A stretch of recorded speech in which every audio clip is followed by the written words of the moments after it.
అవుతుంది కదా. So team మాటల్లోనే విందాం. హాయ్, హలో, ఎట్లున్నారు? బాగున్నారా?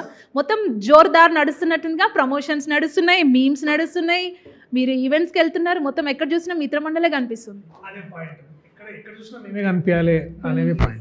ఫిక్స్ అయిపోయినట్టున్నారు, మొత్తం ఎక్కడ చూసినా మేమే కనబడాలి. అంటే ఎప్పుడు చూసిన ఆడియన్స్ కి మేము కొంచెం గుర్తు చేస్తున్నాం అనమాట, మేము ఉన్నాం, ప్లీజ్ కొంచెం చూడండి. నిహారిక గారు బాంబేలో ఉన్నారు, కట్ చేసి హైదరాబాద్లోనే ఉంటున్నారు. ఇన్స్టా ఫ్యాన్స్ ఏమైపోవాలి? అక్టోబర్ 16th వచ్చి థియేటర్లో చూసుకుంటారండి. కొంచెం అంత ప్రేమ ఇచ్చారు కదా అక్కడ, ఇక్కడ కూడా కొంచెం ఇస్తారు. వాళ్ళు చాలా పేషెంట్, యాక్చువల్లీ చాలా వెయిట్ చేస్తారు. సో యా, ఏమైపోయాలంటే అబాండన్ చేయలేదు వాళ్ళని, అంతేనా? వాళ్ళకి వాళ్ళ కోసం ఇంకొంచెం ఫన్ ఇవ్వాలని, అంతేనా? అంతే.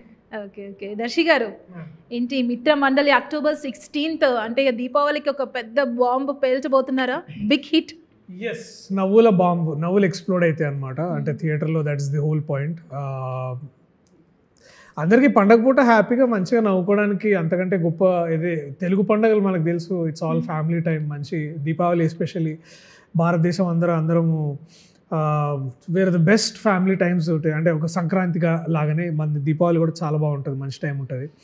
సో డెఫినెట్లీ లక్ష్మీ పూజ ముందు మేము అందరూ థియేటర్కి వెళ్ళి మంచిగా సినిమా చూసుకొని మీరు పటాకులు కాల్చుకునే టైం కల్లా ఇంటికి వచ్చేయచ్చు హ్యాపీగా నవ్వుకొని. So it be a memorable day for all of us. కాకపోతే మేము కొంచెం దివాళీ కంటే ముందే వస్తున్నాం, దివాళీ కంటే మేము ముందే వస్తున్నాం కాబట్టి సో ఐ థింక్ పండగ ఇంకాస్త ముందే స్టార్ట్ అవుతుంది. సో వెకేషన్ కూడా అందరికీ పదహారు నుంచి స్టార్ట్ కాబోతుంది. So that's the whole idea, to entertain as much as many audience we could. And మిత్ర మండలి అనగాడే కడుపు నిండిపోయింది. మంచి తెలుగు టైటిల్ మిత్ర మండలి. ఈ మధ్య ఫ్రెండ్స్, డ్యూడ్ ఇవన్నీ ఎక్కువ వింటున్నాం. మిత్ర మండలి, ఆహా, ఈ 5 మిత్ర మండలి. ఎక్కడ రాగమయూర్ ఎక్కడున్నారు? రాగమయూర్ యాక్చువల్లీ ఇక్కడైతే పోస్టర్లో ఉన్నాడు, ఇక్కడ మా గుండెల్లో ఉన్నాడు. Oh my God. రాగమయూర్ గారు విన్నారా? ఇప్పుడు ఎక్కడున్నా ఇక్కడికి వచ్చేస్తారేమో కాసేపట్లో. ఈ డైలాగ్ యుఎస్ వెళ్తున్నానంటే. Okay, he's a Hollywood actor now. Yeah,